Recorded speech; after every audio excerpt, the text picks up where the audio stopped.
沙城的灯火像潮水般涌上夜空，终极决赛尚未鸣哨，整座球场已先一步沸腾起来。看台被蓝白与深红两种色浪切成两半，所有目光都压向草地中央那片最亮区域。这一夜并不属于寻常比赛，它更像两代锋芒在最高处迎面相撞，谁退一步都会失色。蓝琼队率先踏上场地时，四周欢呼声猛然掀高，像一阵热浪直接卷过整座看台。林修走在队伍中央，步伐不快，神情平稳，可肩上那份重量却比任何人都更加清晰。他已经赢下过许多荣誉，也走过许多失意时刻，唯独还欠命运最后一次郑重回应。年轻时，人们夸赞他的天赋与灵性；中年后，人们又不断追问他能否抵达终点。那些赞美与质疑像风沙一样常年围绕着他，最终只被沉进更深处的安静与坚韧。今夜之前，他早被写进无数故事，可真正属于他的结尾，仍悬在最后一场较量里。林修抬头望向四面看台，没有夸张动作，只在呼吸间把所有喧闹暂时压到身后。另一边，赤曜队也在聚光灯下走向草地，他们没有陪衬姿态，更没有成全他人的打算。既然站在最前面，年轻的面孔带着锋利轮廓，像一把刚出鞘的刀，还带着温热。他是这个时代升起最快的新风，速度、冲击、决断与胆魄，让他像风暴一样逼近。如果说灵修象征漫长坚持后的最后一跃，那么既然代表的就是时代新潮的正面来临。他们彼此并不相像，却在此刻共享同一束灯光，也共同成为整夜最被注视的人物。哨声响起前的空气格外沉重，像有一只无形的手缓慢攥紧了每个人的心口。没有人愿意在这样一夜先露怯色，因为所有细节都会被放大，所有迟疑都可能致命。比赛开始后，蓝琼队并未保守后撤，反而第一时间把节奏提到令人意外的高度。宋安显然做好了周密布置，他不要球队陷入情绪起伏，只要求秩序、强度与准确。韩毅不断在中场横向覆盖，把原本可能松动的连接一一补齐，让整队推进更加顺滑。林修没有急着直插前场，而是频繁回撤拿球，在看似平稳的触球里重新梳理线路。他每次转身都像再拆解防线，每次分球都像提前量好尺寸，把空间让给最合适的人。赤曜队原本想依靠熟悉节奏控住局面，却被蓝琼队连续逼抢打得一时难以展开。洛恩几次接球都被迅速围堵，赤曜队的中后场开始承受压力，传递也渐渐失去锐度。看台上的情绪慢慢出现偏移，原本均衡的声浪开始朝蓝琼一侧明显倾斜过去。第一个真正刺破平衡的瞬间，来自左路突然提速的一次推进，像火星落入干草堆里。程潇沿边线向前带球，脚下节奏忽快忽慢，防守者被晃出半步，立刻露出空当。他顺势切入禁区边缘，身体护球极其稳健，对方后卫仓促回身，只能狼狈补救。裁判的哨音在下一秒清晰响起，蓝琼队赢得关键机会，全场情绪骤然被点燃。点球点前，灯光像忽然收束，只剩林修站在白点附近，与巨大的寂静短暂对视。他后退几步，站姿极稳，脸上看不出起伏，可整个球场都能感到压力正向他汇集。助跑并不花哨，停顿也极短，那只左脚落下时，力量与方向像早被刻进肌肉记忆。皮球避开门将指尖钻入网窝，球门后方的看台瞬间爆开，蓝色旗帜像潮水翻卷。林修张开双臂奔向角旗附近，神情依旧克制，可那份压抑多年的重量显然松动一些。队友们从四面冲来把他围住，那不只是庆祝领先，更像共同确认道路终于被踏实。赤曜队失球后试图迅速稳住节奏，可蓝琼队借着士气越踢越顺，整体流转愈发完整。几乎被锁在边缘地带，他不断游弋冲刺，却始终无法贴近真正威胁。这样的局面对赤曜队并不常见，他们习惯掌控局势，而不是被对手层层压住呼吸。蓝琼队的第二次致命推进来得更快，也更锋利，像刀刃沿着缝隙突然切开布面。林修在中路接球后没有停顿，突然送出斜向直塞，皮球精准钻入两人之间空隙。程潇高速前插追上来球，第一脚处理就把身位彻底抢出，让防线瞬间变得被动。他没有贪功，而是顺势横传中路，跟上的队友迎球推射，把比分改写成2球领先。那一刻，整座球场像突然失重，蓝琼球迷的欢呼从四面炸开，几乎掀开夜空穹顶。许多人都没有料到，决赛前段竟会形成如此鲜明局面，蓝琼队踢出了近乎完美内容。林修却没有沉浸领先的喜悦里，他不断提醒队友收回阵型，因为危险往往藏在松弛处。赤曜队主帅德洛在场边来回踱步，显然已经意识到问题不只是比分落后那么简单。当前场得不到支撑，中场又缺少第二落点时，再强的队伍也会显得沉闷而迟钝。他开始示意球员缩小间距，先稳住基本秩序，在等待局势转动时突然施加重击。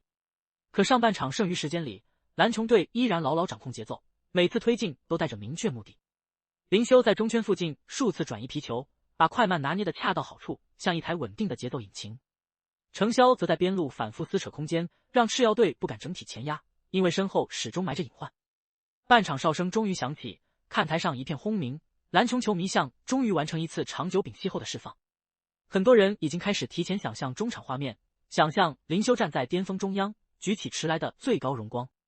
可真正见过顶级较量的人都明白，比分越接近理想，下半段往往越容易酝酿反转。更衣室里的短暂平静并没有消解压力，只是把压力换成更沉、更贴近骨头的分量。蓝琼队需要抵挡助领先后的自满，赤曜队则必须尽快把沉寂与慌乱从身体里甩掉。下半场开始后，德洛果断做出调整，希望用更直接的推进方式重启全队攻击能力。最初几分钟，这样的改变并未立刻见效，因为蓝琼队仍然保持着良好的阵型完整度。林修甚至还送出几次极具想象力的分球，他的步频不再年轻，却更懂如何省力制敌。每当皮球落到他左脚附近，周围防守者都会本能收缩，因为危险常从平静表面生成。时间一点点向后流去，蓝琼队依旧带着2球优势，很多人开始相信结局正在靠近。可足球最让人敬畏的地方，正是它随时都能撕裂确定，让写好的答案重新归零。比赛进入后段时，蓝琼队的奔跑强度终于出现细微下滑，补位也开始慢了半拍。这种变化在普通比赛里或许还可承受，可面对赤曜队，半拍迟缓足以引发雪崩。既然像一直隐在暗处的闪电，终于在球队找回纵深的一瞬，把全部锐意同时释放。一次并不起眼的前场传递，因他突然前插而立刻变质，蓝琼后卫只能仓促追赶回收。禁区边缘出现短暂混乱，补防球员动作过急，与持球者发生接触，裁判哨声随即响起。赤曜队获得点球机会，原本趋于稳定的场面顿时裂开一道缝，焦灼重新漫上全场。既然走向点球点时神情冷静，年轻没有让他急躁，反而给他一种几乎锋利的专注。他的助跑干净而直接，起脚更没有半分拖泥带水，皮球重重钻进球门死角里面。比分被改写后，赤曜球迷的声浪像积蓄太久的火焰，瞬间沿看台边缘猛烈烧开。而蓝琼队则明显感到不安逼近，这粒进球不仅缩小分差，也唤醒了对手全部锋芒。短短几分钟后，赤曜队再度提速，边路推进与中路衔接项突然咬合上的精密齿轮。皮球经过一次极其流畅的转移，来到季然面前，周围空间并不大，却足够他完成爆发。2球优势在极短时间里化成乌有，整座球场的气流仿佛都被这次追平彻底搅乱。蓝琼队像从稳固高坡猛然被推回悬崖边缘，每个人的呼吸都变得沉重而急促。林修看着比分牌重新回到平衡，没有露出惊慌，只是迅速示意队友集中精神。可冲击已经真实发生，蓝琼队的传球不再那么干净，阵型之间也出现明显摇晃。赤曜队则彻底进入另一种状态，他们像从长久压抑中脱身，每次前压都更具侵略。既然短时间内完成双响，不只是完成追平，更像向世界正面宣告新时代绝不旁观。他与林修在此刻形成最强对照，一个接近终点仍要咬牙攀爬，一个阵营风暴加速。比赛最后阶段，双方都感受到体能与精神的双重撕扯，却谁都不敢先露出退意。蓝琼队努力重拾传控节奏，赤曜队则持续寻找纵向冲击，试图把反超写进现实。顾宇完成一次关键扑救，把本可能改写命运的射门拖出横梁，随即怒吼激励队友。他的动作带着强烈情绪，像在提醒所有人，比赛没有结束，希望也没有结束。林修开始更多回撤组织，希望用经验稳住局面，再为蓝琼队重新搭起呼吸节奏。每一次触球，他都尽量做到简洁而准确，不让慌乱顺着脚下继续扩散开去。常规时间尾声里，双方都获得过破门可能，却都差在最后一脚的角度或运气。中场哨没有直接宣告归属，比赛被拖进加时，这意味着意志将接受更残酷的检验。很多球员在进入加时时已经接近极限，双腿沉重的像绑着看不见的湿沙袋。可越到这种时刻，真正支撑人物继续奔跑的，往往不只是体能，而是更深处信念。林修的额发早已被汗水打湿，呼吸也明显沉了，可眼神里反而浮出更专注的亮。他清楚自己正在接近生涯最后的机会，若这一夜错过，许多事情也许不会重来。既然则在另一侧持续寻找空间，年轻给了他更充沛的爆发，也让他更加不愿停下。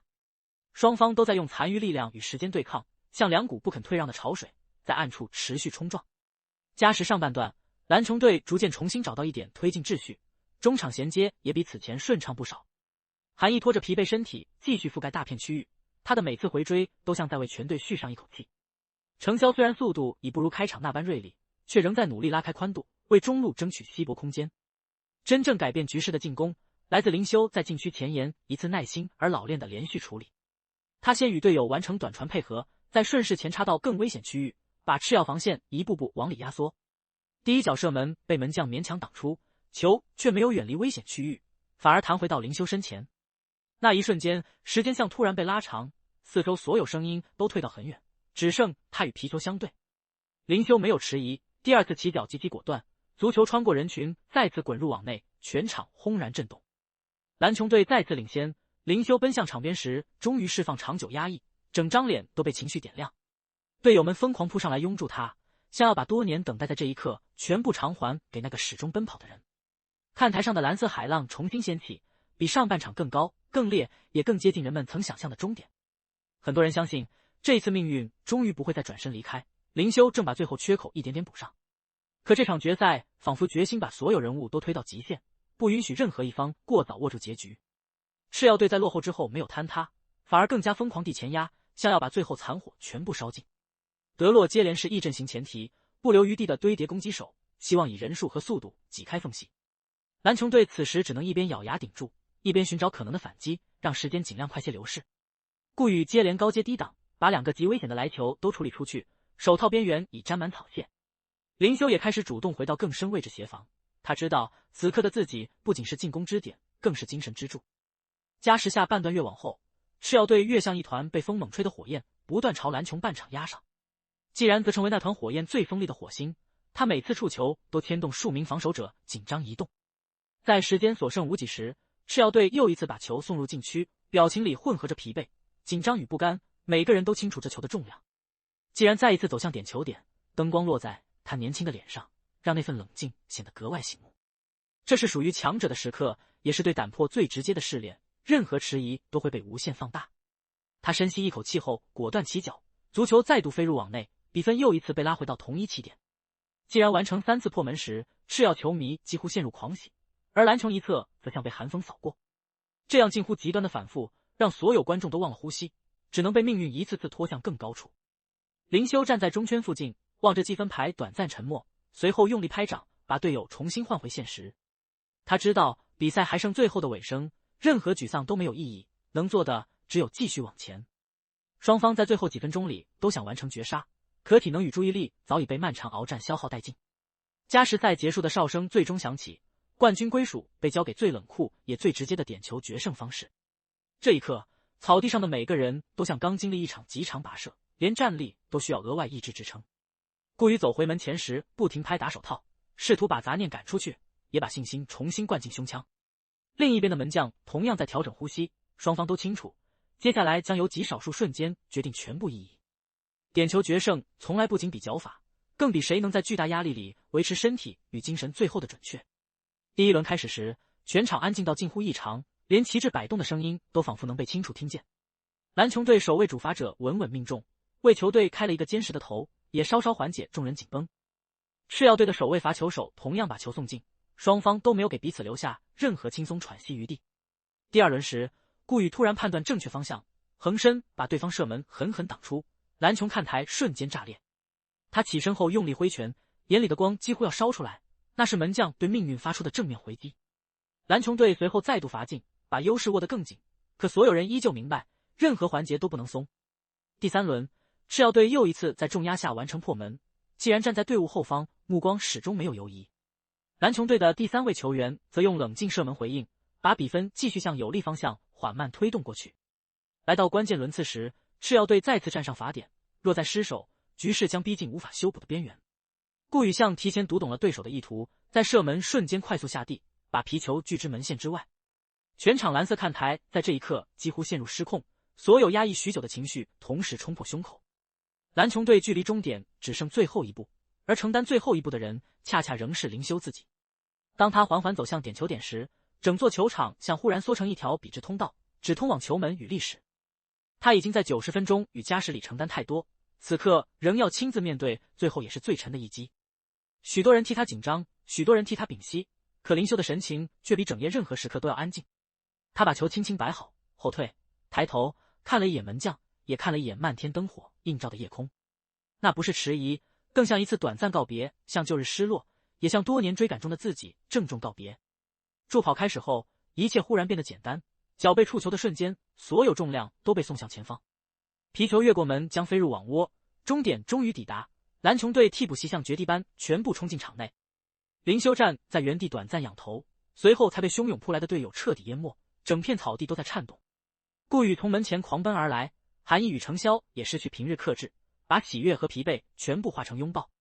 看台上的蓝色旗海掀起这一夜最高的一次浪潮，许多人流泪，许多人放声欢呼。那欢呼不只是为了冠军，也是为了那些年一次次跌倒后终于走到终点的人。林修被簇拥着抬起头，眼里有汗水也有泪光，可神情却在混乱中显得格外清亮。他没有夸张庆祝，只是不断拥抱每一位队友，因为他知道这从来不是单人的胜利。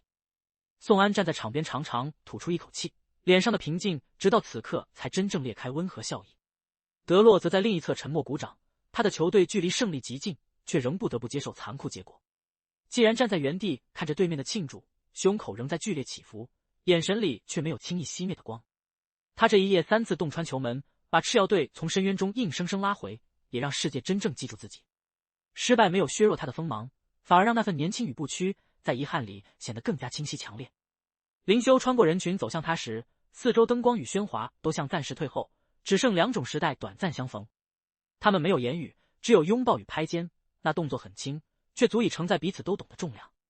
一方终于完成多年夙愿，一方在失利里写下未来序章，这正是竞技最动人的地方。颁奖台搭起时，沙城夜空仍亮得像白昼，漫天灯束把这场决赛照得近乎不真实。蓝琼队球员依次登台，每个人脸上都带着疲惫后的松弛，也带着荣耀落定后的恍惚。当奖杯最终被送到林修手中，场内所有镜头与视线都不约而同聚向同一个方向。他双手托起那座等待多年的荣光时，没有任何夸张姿势，只把头微微抬高一点。下一秒，队友们围着他同时呐喊，金色纸屑从高处倾泻而下，把整片画面染得耀眼。多年等待、跌倒、追赶、自省与坚持，在这一刻终于被赋予最完整也最明亮的答案。很多故事都喜欢讲天赋如何早早决定终点，可这场决赛证明，坚持同样能够塑造传奇。林修不是突然被命运垂青的人，他只是一次次走回起点，再一次次重新出发而已。既然也不是因为失败而黯淡的人，他在这一夜已经让所有人看到未来如何逼近。真正让比赛被铭记的，从来不只是比分，而是人物在极限里交出的全部自己。有的人在接近终点时拒绝退缩，有的人在逆境深处依旧敢把火重新点燃。这正是无数观众热爱这片草地的原因，因为它总能把人的本质照得格外清楚。奖杯会留下归属，记录会留下数字，可真正长久停驻心里的，仍是那些奔跑的人。林修终于在这片最高舞台补全人生拼图，也把多年的遗憾郑重安放到了身后。而既然则带着尚未熄灭的锋芒离开，他知道属于自己的高峰还会在前方出现。沙城的灯火直到很晚都没有熄灭，整座球场仍像一颗剧烈跳动后的巨大心脏。欢呼、泪水、拥抱、沉默、释然与不甘，都被这一夜收进同一片璀璨星光之下。当人群渐渐散去，草地上那些被反复踩踏的痕迹仍在无声讲述先前的激烈。有人带着圆满离场，有人带着遗憾转身，可他们都把最好的自己留在了这里。中场哨可以结束比赛，却无法终止那些由人物亲手写下的重量、信念与余晖。于是这一夜被人久久记住，不因它完美无缺，只因它让所有坚持都有了回声。而那座照亮沙城夜空的奖杯，也终于映出林修多年奔跑后最宁静的一张面孔。金色纸屑落尽之后，喧闹并没有立刻退去，整座球场仍在长久回响着胜利余温。蓝琼队员抱着奖杯绕场致意时，许多看台上的人依旧站着，不愿太早结束这一夜。他们知道自己目睹的不只是一场决赛，更是一代人等待多年后终于落定的答案。林修走在人群中央，双手始终稳稳托着奖杯，像拖着多年风雨后才抵达的晨光。他脸上的笑意并不张扬，却比任何一次激烈呐喊都更能说明此刻内心真正分量。那些曾让他低头沉默的遗憾，那些曾伴随掌声而来的质疑，都在今夜慢慢松开。顾宇跟在队伍后方，手套还未摘下，眼里的兴奋与疲惫混在一起，显得格外真实。他知道自己守住的不只是几次射门，更是全队在极限边缘反复摇晃后的最后希望。韩毅的步伐已经明显发沉，可他仍不停向看台挥手，像要回应每一道追随的目光。心里那根绷了整夜的弦终于彻底松开。他很少把情绪摆在脸上，可这一刻他仍忍不住为这群坚持到底的人感到骄傲。蓝穹队所有成功并非来自偶然爆发，而是来自日复一日把细节磨到近乎苛刻。那些外界看不见的训练、复盘、争执与重整，最终都被压缩成今夜最关键的几步。另一侧的赤曜队并没有停留太久庆祝区，他们带着沉默缓缓走向属于自己的通道。失败像夜风一样贴在每个人肩头，既真实又冰冷，让人短时间里难以轻易挣脱。可即使如此，他们依旧获得不少掌声，因为所有人都看见了那场近乎奇迹的追赶。既然走在队伍最前方，汗水早已冷却，可眼神仍亮，像有火焰压在更深处燃烧。3次破门没有帮他带回奖杯，却让整个世界清楚看到一个新时代正在全速逼近。他很年轻，因此遗憾不会成为终点，反而会像磨刀石，让锋芒在以后更加锐利。